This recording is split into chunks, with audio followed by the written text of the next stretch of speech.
숨조차 허락되지 않은 도시. 화산재가 하늘을 덮고 공기 하나로 병원이 무너진 러시아 캄차카의 작은 마을. 도와줄 나라도 기술도 없었습니다. 모두가 포기하던 그때 뜻밖의 구조 요청이 향한 곳은 한국이었습니다. 전 세계가 회의하고 전문가들이 고개를 저을 때 단 한 나라만이 말 없이 준비를 시작했습니다.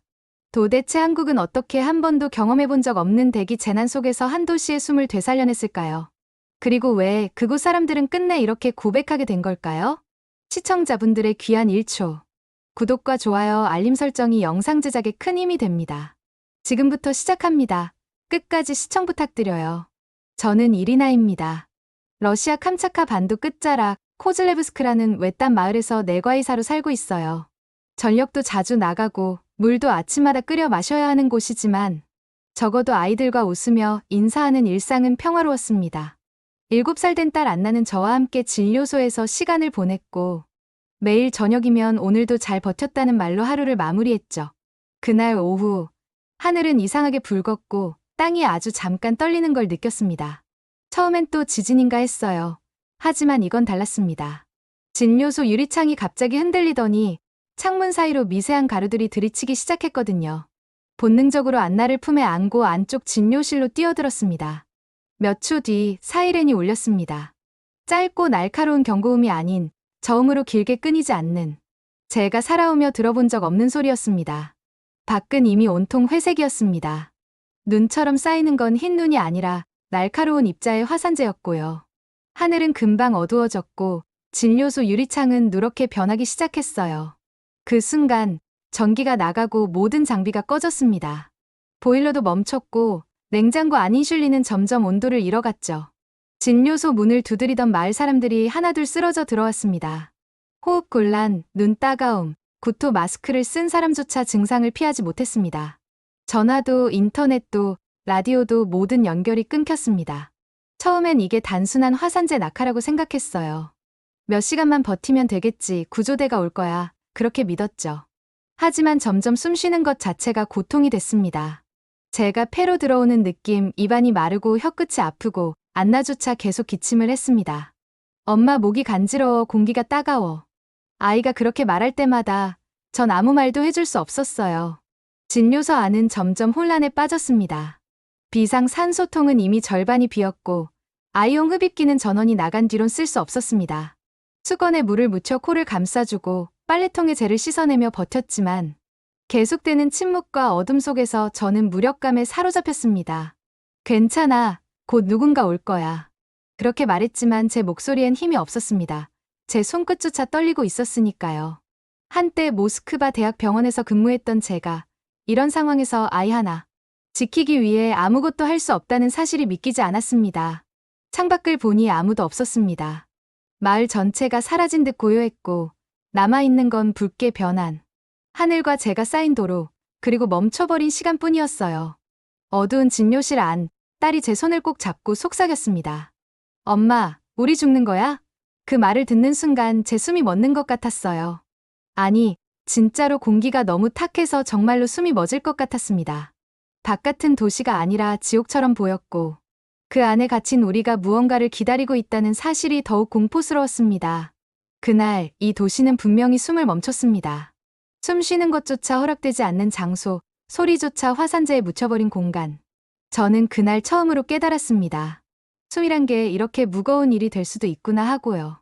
진료소에 갇힌 지 나흘째, 안나는 거의 말을 하지 않았습니다.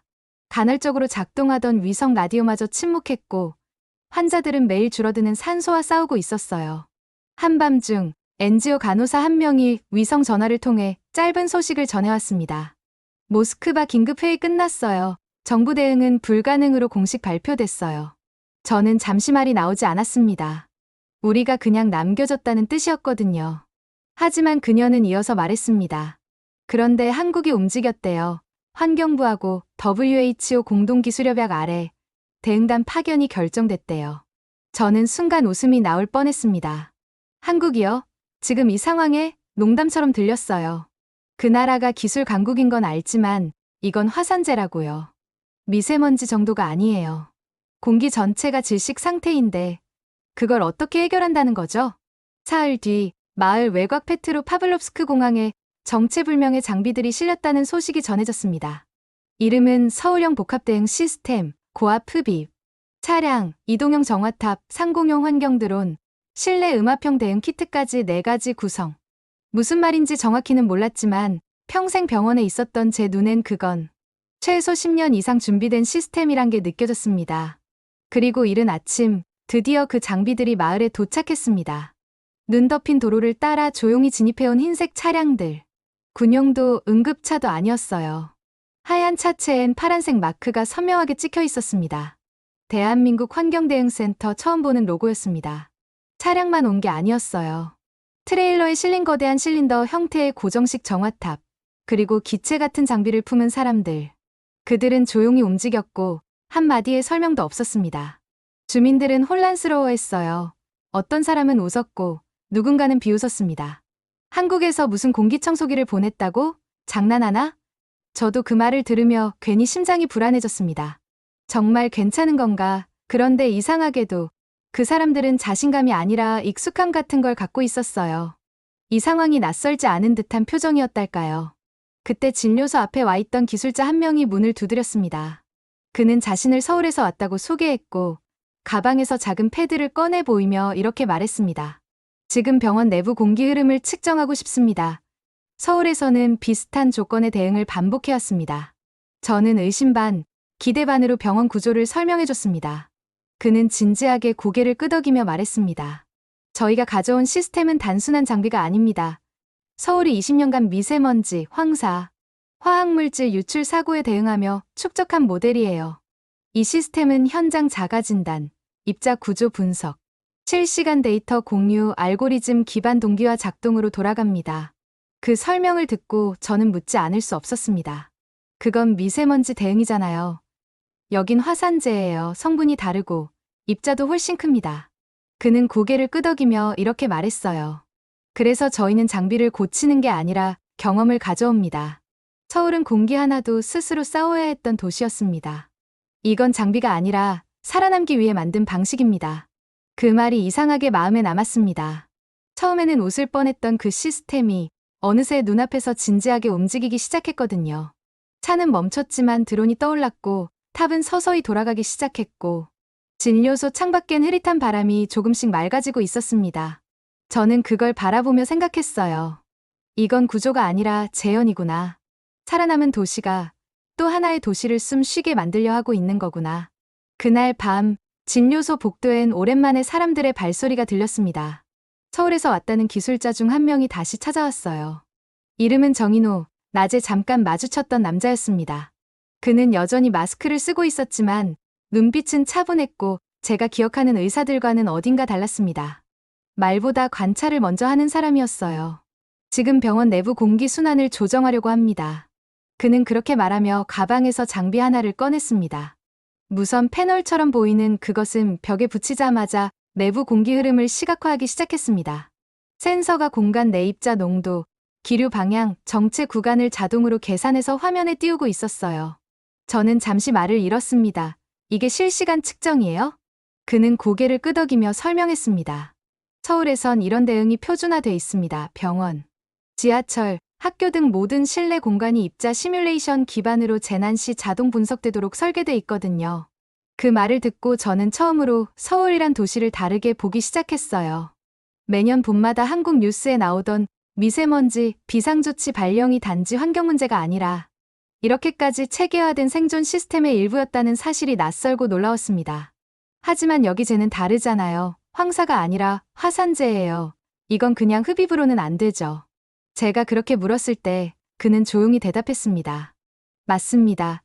그래서 서울은 공기 입자에 반응하는 시스템을 만든 게 아니라 도시의 호흡을 되돌리는 프로토콜을 설계한 겁니다. 그는 이어서 설명했습니다. 드론은 대기 상층부 입자 밀도와 성분을 실시간 분석하고 그에 따라 수분 살포 각도를 조절합니다. 차량은 지상 입자 제거에 집중하고 고정형 정화탑은 지역 중심 대기의 상하 기류를 바꿔주는 역할을 합니다.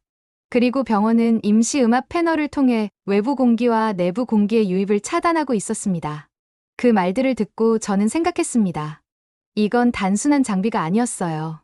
기술자들이 각 장비를 조작하는 게 아니라 마치 하나의 유기체처럼 움직이는 느낌이었죠. 누군가는 무선 센서를 확인했고, 누군가는 상공의 드론과 대화를 나눴고, 누군가는 정화탑의 작동 속도를 수치화해서 보고 있었습니다. 그 전부가 말없이 이어졌고, 저는 그 조화를 지켜보며 마음속에서 어떤 문장이 떠올랐습니다. 이건 기술이 아니라 경험으로 만든 기술이다. 서울이라는 도시는 해마다 공기에 맞서 싸워야 했고, 사람들은 그 싸움을 반복하며 방법을 찾아냈습니다. 그 기억이 이 장비들에 스며 있었고, 지금 이 낯선 땅에서 마치 자기 일처럼 움직이고 있었던 겁니다. 정인호는 마지막으로 이렇게 말했습니다. 저희가 여기에 온 이유는 구조 때문이 아닙니다. 서울도 처음엔 아무도 도와주지 않았거든요.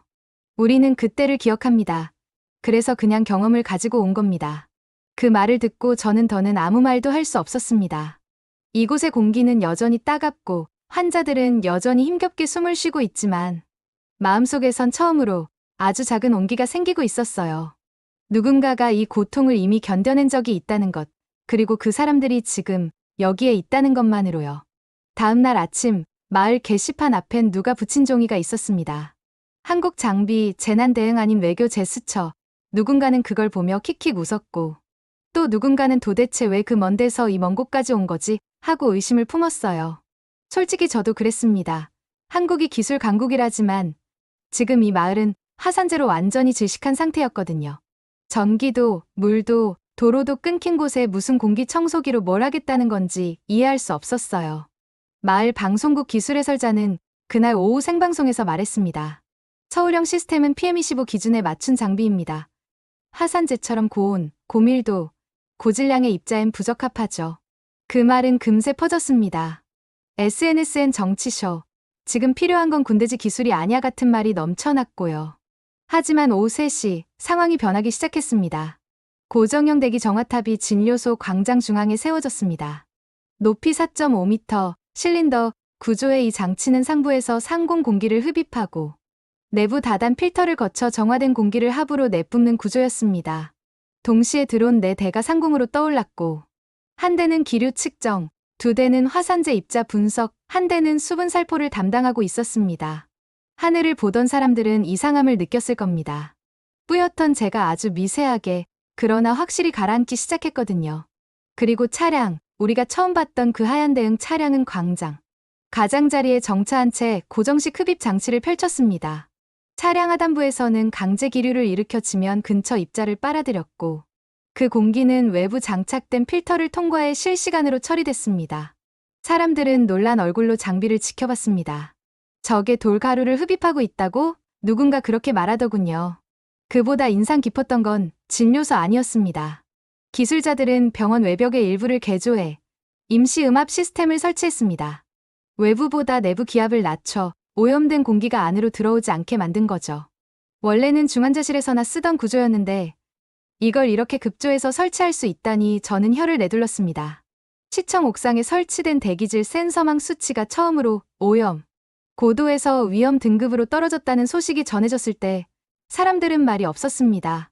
대기질 지수 498이던 수치가 167까지 떨어진 겁니다.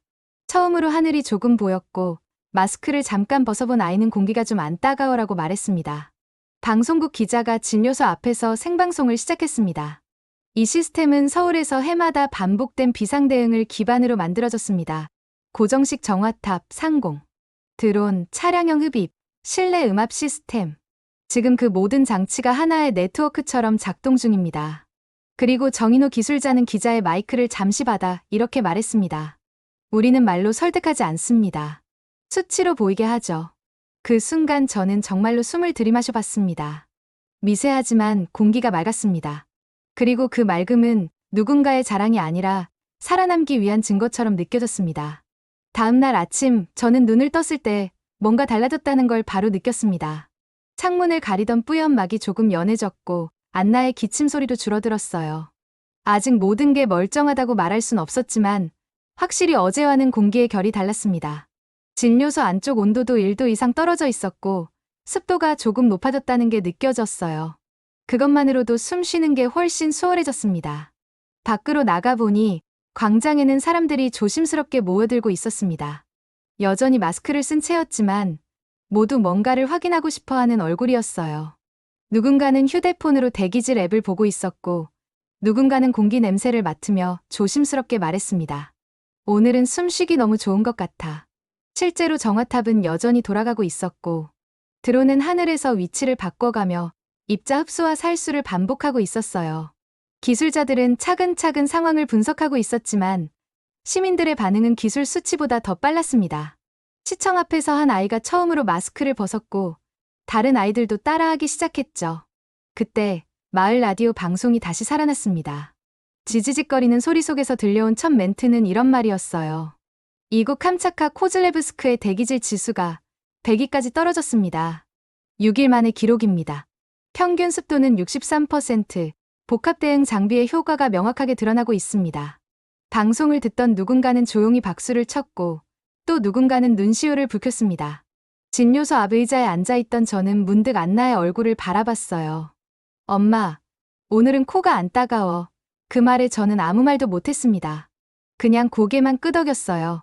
그리고 창문 너머로 보이는 고정식 정화탑을 바라봤습니다. 어제까지만 해도 그건 그냥 이상한 철기둥처럼 보였는데 지금은 전혀 달랐습니다. 그건 기계가 아니었어요. 저는 그렇게 느꼈습니다. 그건 숨이었습니다. 우리를 대신해서 숨 쉬어준 거고 우리가 다시 숨 쉴 수 있도록 도와준 거였죠. 기술자들은 여전히 말이 없었습니다. 결과만 보여주고 필요한 장비를 점검하며 문제점이 생기면 조용히 고치기만 했습니다. 그게 더 신뢰를 주었어요. 누군가가 그래서 이제 끝난 건가요? 라고 묻자. 정인호 기술자는 이렇게 말했습니다. 아직은 아닙니다. 도시가 완전히 숨을 쉬려면 사람들의 안심이 먼저입니다. 그 말이 이상하게 깊게 남았어요. 기계가 멈추는 순간이 중요한 게 아니라 사람들이 스스로 공기를 믿고 마실 수 있게 되는 순간, 그때야 비로소 이 재난이 끝났다고 말할 수 있을 겁니다. 그날 저녁 마을 아이들이 처음으로 운동장에 나와 뛰어놀기 시작했습니다.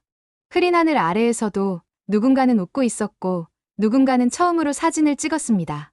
그걸 바라보며 저는 조용히 혼잣말했습니다. 숨 쉬는 도시가 됐구나. 이틀이 지났습니다. 대기질은 더 좋아졌고 진료소 환자 수는 절반으로 줄었습니다. 음압 패널은 여전히 작동 중이었고 고정식 정화탑은 하루 2번씩 필터를 교체하고 있었습니다. 기술자들은 여전히 묵묵히 움직이고 있었어요. 말보다 손이 먼저 나가는 사람들, 그런 인상이 점점 깊어졌습니다. 그날 아침 모스크바 시의회가 긴급 성명을 발표했습니다. 코즐레브스크 사태 이후 블라디보스토크, 하바롭스크 등 동부 지역 도시의 동일한 대응 시스템 도입을 검토하겠다. 한 달 전까지만 해도 한국 시스템은 쇼라고 말하던 방송 패널이 지금은 이렇게 말하더군요. 한국은 단순히 공기질을 개선한 게 아닙니다. 사람들의 일상을 설계한 겁니다. 그러자 외신들도 반응하기 시작했습니다. CNN은 이렇게 보도했어요. 대한민국의 재난 대응은 기술 그 자체보다 그것을 만든 철학에서 출발한다. NHK는 한 걸음 더 나아가 한국의 도시형 생존 전략을 조명했고, BBC는 서울의 시스템을 공기 대신 사람을 기준으로 만든 설계라고 분석했습니다. 그 말이 정말 와닿았습니다. 한국은 기술을 먼저 만든 게 아니라 고통을 먼저 겪었고 그걸 기반으로 대응법을 구성한 거였죠. 기술은 그 결과물일 뿐이었어요. 저는 정인호 기술자에게 물었습니다. 왜 이렇게 조용히 움직이세요? 러시아 방송에서도 다뤄지고 있고 지금은 떠들 시간 아닌가요? 그는 고개를 가로저으며 말했습니다. 서울은 매년 공기와 싸웠어요. 시끄럽게 해도 아무도 도와주지 않았거든요. 그래서 우리는 익숙해졌어요. 조용히 만들고 조용히 증명하는 거요. 그 대답은 정말 의외였지만 곧 이해가 됐습니다. 이들은 위기 속에서 태어난 사람들이었습니다. 기술은 그저 도구였고 그 도구를 어떤 태도로 다루느냐가 결국 생존을 갈랐던 거죠. 기술자들이 작성한 대응 리포트엔 이런 문장이 적혀 있었습니다. 서울형 복합 대응 시스템은 기술의 집합이 아니다. 기억의 집합이다. 저는 그 말이 점점 이해됐습니다. 서울이 겪은 황사, 미세먼지, 재난, 그리고 고통. 그 모든 시간들이 하나의 구조로 정리되어 지금 이 마을에 도착한 거였어요. 마을 사람들 역시 태도를 바꾸기 시작했습니다. 처음엔 그게 뭐냐던 이장이 이제는 매일 새벽 정화탑 점검을 돕고 있고 지역 방송국은 매일 30분씩 서울 시스템 분석 방송을 하고 있어요. 저도 어느새 장비팀과 호흡을 맞춰 공기 측정 리포트를 쓰고 있었고요. 그날 진료소 앞에서 정인호가 조용히 말했습니다. 기술은 언제든지 배울 수 있어요. 근데 태도는 시간을 먹고 나서야 생기거든요. 한국은 그 시간을 버텨낸 나라예요. 저는 고개를 끄덕였습니다. 이건 단순히 장비를 가져온 게 아니었습니다. 살아남기 위한 방식 자체를 그대로 이식한 거였죠. 진료소에서 밤을 지새운 날, 정명우 기술자가 작은 USB 하나를 조용히 제 손에 건넸습니다. 이건 서울 시스템 설계 기반이에요. 저희가 겪었던 20년의 기록이 담겨 있습니다. 병원 대응 매뉴얼도 함께 있고요. 처음엔 그저 참고용 자료겠거니 했습니다. 그런데 파일을 열자 마치 다큐멘터리처럼 숫자들이 저를 압도했습니다. 2005년부터 2023년까지 서울의 대기질 변화, 경보 발령 기록, 응급 대응 횟수, 병원별 실내 오염도 지수, 일기예보와 시뮬레이션 예측 실패율까지. 수십 년 동안 서울은 단 하루도 공기라는 단어에서 자유롭지 못했던 도시였습니다. 미세먼지 비상조치 발령일은 연평균 67일. 초등학생 야외 수업 금지령이 내려진 날은 해마다 100일이 넘었고, 심지어 유치원 입학설명회가 연기된 해도 있었더군요. 병원 흉부외과는 매년 3월이면 미세먼지성 급성호흡기 환자가 몰려서 수술 일정을 조정했고, 그 모든 일들이 하나하나 문서로 남아 있었습니다. 그건 단순한 데이터가 아니었습니다. 저는 숨을 멈추고 한 문장 한 문장을 읽었습니다. 이건 서울이 수십 년간 어떻게 싸워왔는지를 보여주는 살아있는 기록이었어요. 우리는 이걸 자랑하려고 만든 게 아닙니다. 그냥 살아야 했기 때문에 만든 거예요. 정인호의 말이 머릿속에 반복됐습니다. 그리고 저는 그제야 깨달았습니다. 이들이 지금 이 마을에 가져온 기술은 무언가를 개발해서 수출하려는 목적이 아니었습니다. 그건 고통 끝에 겨우 만들어낸 생존법이었고, 지금은 그것을 누군가와 나누는 시간이었어요. 광장의 정화탑은 여전히 돌아가고 있었습니다. 드론은 상공에서 입자 흐름을 분석했고, 차량은 구역별로 나뉘어 주기를 계산해 흡입 순서를 바꾸고 있었죠. 하지만 저는 더 이상 그 장비들을 기술로 보지 않았습니다. 그건 시간의 결과물처럼 보였어요. 20년 넘게 매일 하늘을 올려다보며 오늘은 숨을 참아야 하는 날인지 아닌지를 고민했던 사람들이 결국 그렇게 버티고 또 버텨서 만들어낸 구조물이었어요. 진료소 벽에 부착된 모니터에는 서울대응 당시 대기 시뮬레이션 영상이 하나 켜져 있었는데 그 안에는 뿌연 도시 위로 분홍색 입자들이 흐르고 있었습니다. 그건 실제로 2019년 4월 초미세먼지 농도 179를 기록한 날의 영상이었습니다. 그 시뮬레이션을 통해 서울은 고등학교 야외 체육 수업을 취소하고 급식실 공기순환구를 폐쇄하며 대형 정화 차량을 배치했다고 하더군요. 그걸 보는 순간 저는 멍하니 생각했어요. 서울이 우리보다 20년 먼저 이 숨막힘을 살았구나. 그날 밤 저는 안나와 함께 병원 뒤 작은 공터에 나갔습니다. 하늘은 여전히 흐렸지만 어제보다 훨씬 연한 회색이었습니다. 안나는 제 손을 잡고 말했습니다. 엄마, 오늘은 별이 하나 보여요. 저는 아이의 손을 꼭 쥐며 말했습니다. 그래, 서울 사람들이 만들어준 하늘이야. 그리고 문득 중얼거렸습니다. 이건 한국의 기술이 아니라 버틴 자들의 방식이었구나. 한국대응단은 열흘간의 작업을 마치고 철수했습니다. 정화탑은 해체됐고 드론은 마지막 비행을 마친 뒤 회수됐으며 차량들은 조용히 마을을 빠져나갔습니다. 출발할 때도 그랬듯 떠날 때도 그들은 설명하지 않았습니다. 그저 모든 장비의 상태를 하나하나 확인하고 각 구역의 공기질 데이터를 지역 정부에 이관한 뒤 묵묵히 떠났습니다. 기술자 중 몇 명은 마지막까지도 말이 없었고 일부는 정화탑 받침대를 닦다가 그냥 그 위에 짧게 머물다 가기도 했습니다. 마을 사람들은 손을 흔들었고 어떤 이들은 박수를 쳤습니다. 하지만 대부분은 조용히 그들을 배웅했어요. 왜냐하면 우리 모두 알고 있었습니다. 그 사람들은 도와주러 온 게 아니라 기억과 경험을 전하러 왔다는 거려. 도시에는 다시 일상이 돌아왔습니다. 진료소는 외래 환자 접수를 재개했고 아이들은 학교 운동장으로 돌아갔고 시장엔 다시 야채 장수가 나타났습니다. 하지만 어떤 것들은 전과 달라졌습니다. 우리는 더 이상 숨 쉬는 것을 당연하게 여기지 않게 되었고 재난이 지나간 자리에 기억을 남겨야 한다는 걸 알게 됐습니다. 그래서 시민들이 자발적으로 제안했습니다. 정화탑이 있던 진료소 광장 자리에 작은 기념비를 세우자고요. 관공서가 아닌 우리 스스로의 돈과 손으로 나무 기둥을 세우고 화산재로 다른 벽돌 몇 장을 남기고 그 위에 동판 하나를 올렸습니다. 거기엔 이렇게 새겨져 있었습니다. 이 숨엔 이름이 있다. 그 이름은 한국이다. 그 문장을 처음 읽었을 때 저는 울지 않으려고 애썼습니다. 하지만 안나가 제 손을 잡고 조용히 속삭였어요. 엄마, 이거 우리 도시 이름보다 더 예뻐. 그 말에 저는 무너졌습니다. 그리고 알게 됐어요. 이 사람들은 기술을 남긴 게 아니라 감정을 남겼다는 거려. 그날 이후 저는 종종 창밖을 봅니다. 아직도 하늘은 흐릴 때가 많고 먼지 섞인 바람이 부는 날도 있지만 그 모든 순간에 저는 누군가의 숨결을 떠올립니다. 기술은 떠났습니다. 하지만 그 바람은 남아 있었습니다. 그리고 우리는 그 바람을 지금도 기억합니다. 한국대응단은 어느 날 아침 말없이 떠났습니다. 출발 시간은 따로 공지되지 않았고 방송국도 그들을 따라가지 않았습니다. 하지만 마을 사람들은 모두 알고 있었습니다. 장비가 철수된다는 건 도시가 스스로 설 수 있다는 뜻이라는 거려. 정화탑이 해체되고 드론이 마지막 상공 분석을 마치자 차량들은 순서대로 정비창으로 이동했습니다.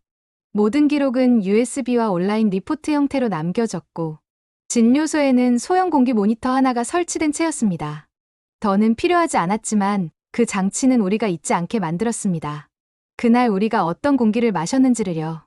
이후 코즐레브스크의 상황은 빠르게 안정됐습니다. 그보다 인상 깊었던 건 모스크바 공중보건청이 이례적으로 발표한 권고였습니다. 서울형 시스템은 기술 이전이 아니라 철학의 수입으로 간주해야 한다. 고지어 블라디보스토크, 하바롭스크, 예카테린부르크 등 극동지역 11개 도시가 KEAC 대응 모델 도입을 검토하기 시작했습니다. 러시아 방송은 더 이상 홍보용이라는 단어를 쓰지 않았고 한 논평가는 이렇게 말했습니다. 한국은 기술로 재난을 해결한 게 아니다. 삶을 지키는 방식을 설계해낸 것이다. 의사로서 저는 그 문장을 곱씹었습니다. 우리가 수십 년간 의학을 통해 바라본 위기 대응은 늘 치료 중심이었고 재난이란 단어 앞에선 언제나 소방과 구조가 먼저였습니다. 하지만 그들은 달랐습니다. 그들은 구조가 아니라 회복을 디자인한 나라였습니다. 진료소엔 아직도 그들이 설치한 공기 측정 장비가 있습니다. 하얀 케이스에 파란 글씨, 서울 환경통합지수 현장형. 그 기계는 매일 아침 수치를 보여주고 아이들이 운동장에 나가도 되는 날인지 아닌지를 조용히 알려줍니다. 하지만 저는 그 숫자를 보며 기술을 떠올리진 않습니다. 대신 저는 그날의 사람들을 떠올립니다. 말없이 장비를 정리하던 남자, 밤새 드론 데이터를 정리하던 여자, 그리고 아무도 모르게 남긴 메모 한 줄. 기술은 원래 이기적인 것이었습니다. 우리는 그것을 사람을 위한 것으로 바꾸려 했습니다. 그들이 남긴 것은 기술이 아니었습니다. 그건 태도였고, 생존을 설계하는 철학이었고, 공기 하나조차 책임지려 했던 마음이었습니다. 그래서 저는 오늘도 숨을 쉴 때마다 생각합니다. 이 공기는 누구의 것도 아니지만 그날 이후의 숨에는 분명히 이름이 하나 붙어 있었습니다. 그 이름은 한국이었습니다. 숨이 멎은 도시 그곳에 한국은 공기청정기를 보내지 않았습니다. 기억을 보냈고 태도를 보냈으며 끝내는 사람이 살아가는 방식을 건넸습니다. 그들은 아무 말도 하지 않았습니다. 그저 조용히 장비를 설치하고 필요한 곳에 바람을 불어넣었습니다. 그리고 그 숨결은 지금도 러시아 캄차카의 하늘 아래 사람들의 일상 속에서 살아 숨쉬고 있습니다. 한국은 기술로 말하지 않았습니다. 사람의 삶으로 증명했습니다. 구독자 여러분의 댓글과 감상은 또 다른 감동의 시작이 됩니다. 다음 영상도 기대된다면 구독과 알림 설정 잊지 마세요.